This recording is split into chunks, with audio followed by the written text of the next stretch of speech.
Good morning लोगोफोर नोंथांमोननि गेजेराव दिनै मोनसे भिडिअ लाना फैदों आङो फुङाव बानायनायखाय भिडिअखौ गुरुमोन होनना बुंबाय दा भिडिअआ बेसेबां टाइमाव पाब्लिश खालामनो हायो मिथिया बाथ्राया जाहैबाय मा लोगोफोर आङो 2 days आङो शिवसागर ट्रिप लादों बेबो along with my wife आंनि हिन्जावखौ लानानै थांफागोन आङो शिवसागराव आङो साननै ट्रिप लानाय जाबाय दा शिवसागरसिम बेसेबां लायो खय घन्टा लायो बेसेबां लायो आं नोंसोरखौ एसे गुगल मेपआव देखायसै नोंथांमोननो आं स्क्रिन रेकर्डिं खालामनानै होबाय गुगल मेपआव आं सार्च खालामनि बेसेबां गोबाव लायो नोंथांमोना नायगिरबानो जाबाय स' लोगोफोर आं नोंसोरनो खिथानोसै आङो शिवसागरावहाय साननैनि थाखाय ट्रिप खालामदों गाबोन थांगोन थ' आं देखायनोसै बिसि गोजान डिसि अफिस तिनसुकिया टु निफ्राय बा थांगोन शिवसागर बिसोरो हिबाहागरसो होनना बुङो बिसोरो शिवसागरखौनो होना बिसोरना उच्चारणखौनो लाया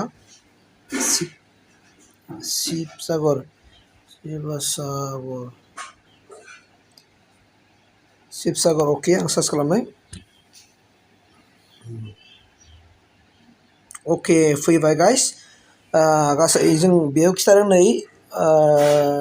2 घन्टा 40 मिनिट देखायदों 120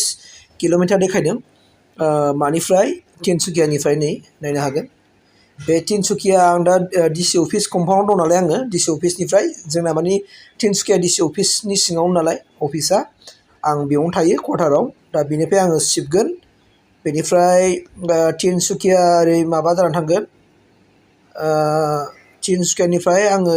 थांगोन ओरै पानितला साबुआ माने लाहावपुर डिब्रुगड़ जानानै थांगोन आरो ना लोगोफोर डिब्रुगड़ खाथि डिब्रुगड़ नांहैबाय आरो ना मेन डिब्रुगड़ टाउनखौ मोनहैला आङो ओमफ्राय ओरै लाहावपुरनिफ्राय आङो बरुवा हाबगोन खवर्ang हाबगोन तिलयनगर हाबगोन मरान टाउन हाबगोन बेनि उनाव सेपनजों हाबगोन बेनि उनाव डेम' हाबगोन बेबासिनो नैबेहाय शिवसागराव सफैगोन आरो ना बे आरो ना शिवसागराव सफैगोन दा लोगोफोर आं बेखिनिखौ नोंसोरनो दिनै गुगल मेपखौ नोंथांमोननो आं खिथाबाय स' लोगोफोर नोंथांमोना गुगल मेपआव आं नोंसोरनो देखायखाबाय तिनसुकियानिफ्राय जेनेखि तिनसुकिया डिसि अफिसनिफ्राय शिवसागरसिम बेसे गोबाव लायो आं नोंसोरनो देखायखाबाय बेनि सायाव आं बुंला दाना शिवसागरखौ नोंथांमोना बयबो मिथिखागौ लोगोफोर शिवसागरावहाय हिस्ट'रिकेल गोबां माखासे प्लेसफोर दङ जायखौ जोङो नायथारनांगौ गोनांथि दङ नायनांगौ दं होननानै आङो गोदो ससियेल साइन्स लेखायावसो फरायनो मोनबोदोंमोन ओमफ्राय दिनै गोसोआ सानोमोन आरो शिवसागर थांनो नायनो होननानै खिन्थु बे समाव आखायाव थाखा फैसा गैयिनि थाखायनो आङो शिवसागरसिम फैनो हानाय बेफोरबायदि सुबिदा गैयामोन आरो ट्रेननि आंहा जेबो नलेजआनो गैयामोन ट्रेन बोरै गाखोआ ट्रेनजों फैनांगौबाबो माबा सोलायनांगौ नामा मानांगौ नामा बिदि जेबो आंहा नलेज गैयामोन आरो ना दिनै आंहा दा आंनि खाफालनि थाखाय एबा दिनै आंनि पस्टिंआ माबायावहाय तिनसुकियाव फैनायखाय तिनसुकियानि खाथि खाला बेसेबां जिल्लाफोर दङ बेखौ आं बाइकजों बेरायजोबगोन लोगोफोर आं लोगोआव आंनि बाइकखौ लाना फैफाखादों ओंखायनो दिनै नोंथांमोननो आङो बे जेनेखि शिवसागरावहाय गोदोनि हिस्ट'रिकेल मा दं बेफोरखौ आं नायनो आं नोंसोरनो एसे बाहाय देखायगोन आं नोंसोरनो बेफोर माखासे प्लेसखौ आं नोंसोरनि महराव देखायदों आं बिसोर प्लेसफोरखौ जेसेबां हायो नोंसोरनि सिगाङाव नायगोन आरो ना बावहाय दं जेनेबा नै तलातल घर दङ तलातल घर बेखौ नायगोन आङो रंघर नायगोन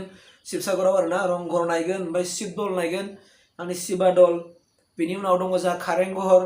कारेंघर नायगोन ओमफ्राय गौरीसागर टेंक दङ बेखौबो नायगोन ओमफ्राय जोंहा दङ गलाघर दङ गलाघराबो शिवसागरावनो जों बेखौ नायगोन ओमफ्राय नामदां स्टन ब्रिज दङ माने बेखौबो जोङो नायगोन ओमफ्राय लोगोसे शिवसागर टेंक दङ शिवसागर टेंक जोङो बेखौ नायगोन ओमफ्राय गनासाम मोनसे हाउस दङ गनासाम मोनसे हाउस नै बोरैबा बै गाहायना बे गनासाम हाउस बेखौ नायगोन ओमफ्राय देबि दल दङ देबि दल नायगोन ओमफ्राय मोनसे फुख्रि दंना बाहाय नोंथांमोना मिथिगौ ओमफ्राय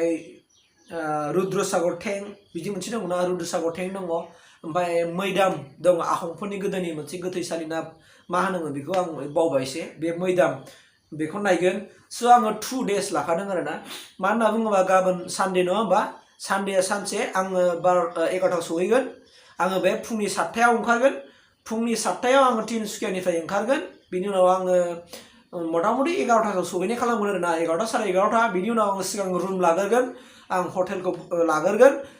हटेला बाइक दोननो जायगा दंना गैया बेखौ नायग्रोगोन बिनि उनाव हटेलखौ नायग्रोनानै हटेलाव थाग्रोनानै हटेलाव आं फ्रेश जाग्रोगोन आं दुगैगोन जागोन लोंगोन थाग्रोगोन बिनि उनाव आं फिन ड्रेस चेन्ज खालामनानै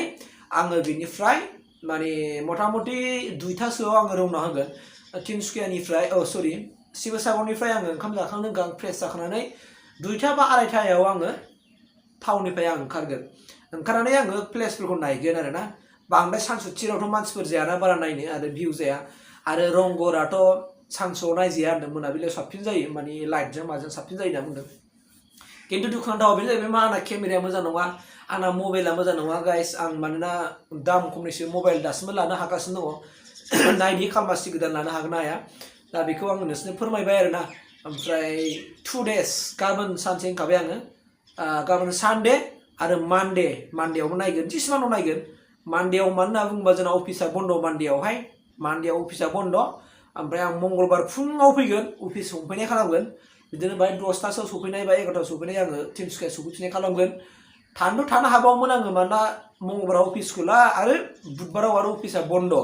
बुधबाराव जन्माष्टमि ना माबा दं मोनसे बेनि थाखाय अफिसा फिन बन्द' थागोन बुधबारावहाय थायोबा आं बुधबारसिम थाबोनो हायो नाथाय आङो दा मा सानदों आङो मंगलबाराव फैफिननो आरो बिनि उनाव जुदि दस्रायाव हाबबोनो हायो सराइदेवआव थाबोनो हायो आङो सराइदेव डिस्ट्रिक्टआव आं हर थाबोनो हागोन उसुबिदा गैया बाहायबो नायनांगौ माखासे प्लेस दं खिन्थु बारा गैया सराइदेवआवहाय बेखिनियाव नायबोनो हागोन खिन्थु आंनि मेइन टारगेटआ जाहैबाय मा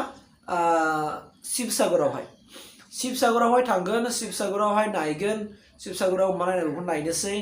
ओमफ्राय नेक्स्ट टारगेटआ जागोन आंना तेजपुर जागोन तेजपुरावहाय आङो बाइकजों थांनाय नङा तेजपुराव आङो ट्रेनजों थांनानै आङो बास सुपारजों थांगोन